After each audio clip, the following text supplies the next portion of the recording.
Go for broke, the triumph of the 442nd.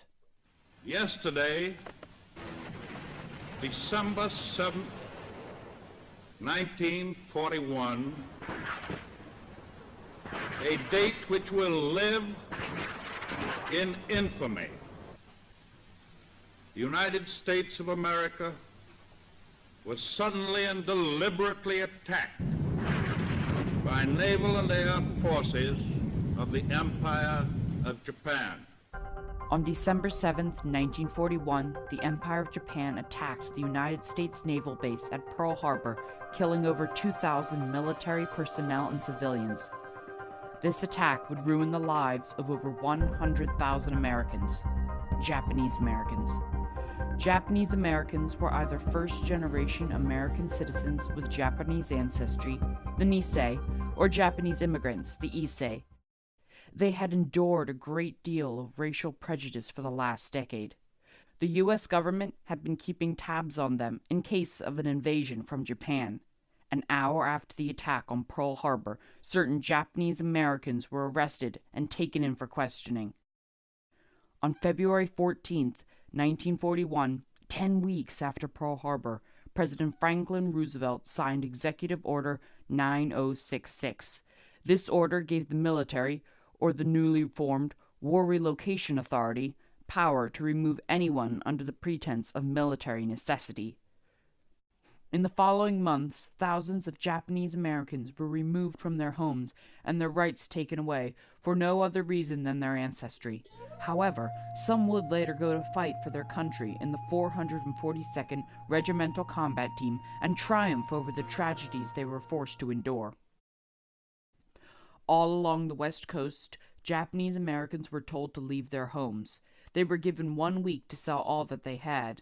As the War Relocation Authority said, "The quick disposal of property often involved financial sacrifice for the evacuees." This gave dishonest neighbors a chance to buy land and other belongings for less than they were worth. Those taken were allowed to bring very little with them. First, they were transferred to holding centers while the internment camps were built. These centers were usually fairgrounds or horse stalls at racetracks and were often cramped and smelly. However, this was only the beginning of the tragedies the Japanese Americans were forced to endure.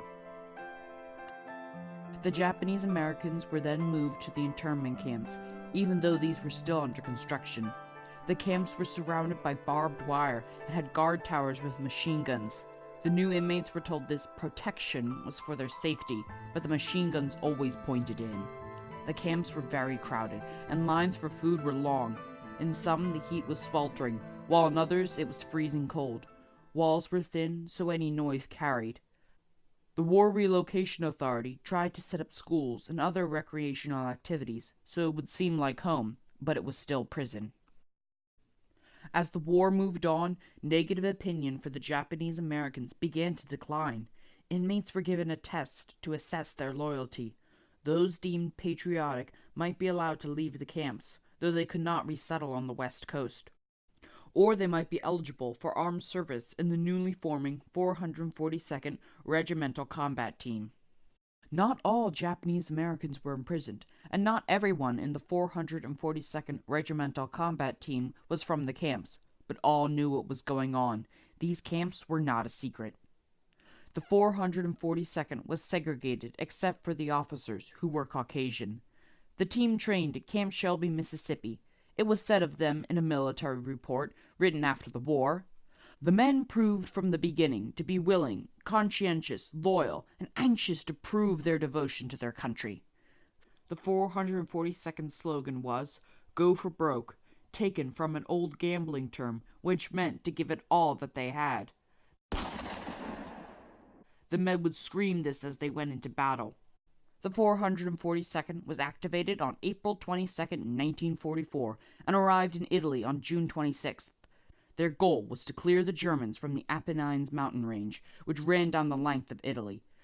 The British were on the east side of the mountains, while the Americans were on the west. Since the Germans were entrenched, it was not easy for the attackers to reach them.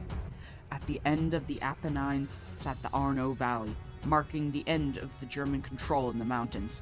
But as the Germans were pushed back, they created a line on the other side of the valley as a last stand, the Gothic Line, which stretched the breadth of Italy. Behind this line, it was clear and open land until the Alps, perfect for pushing the Germans back. By August 12, 1944, the Arno Valley was in Allied hands.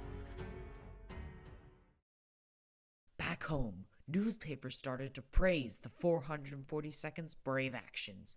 After the Gothic Line was cleared, the Allies' plan was to bring the war to the German doorstep.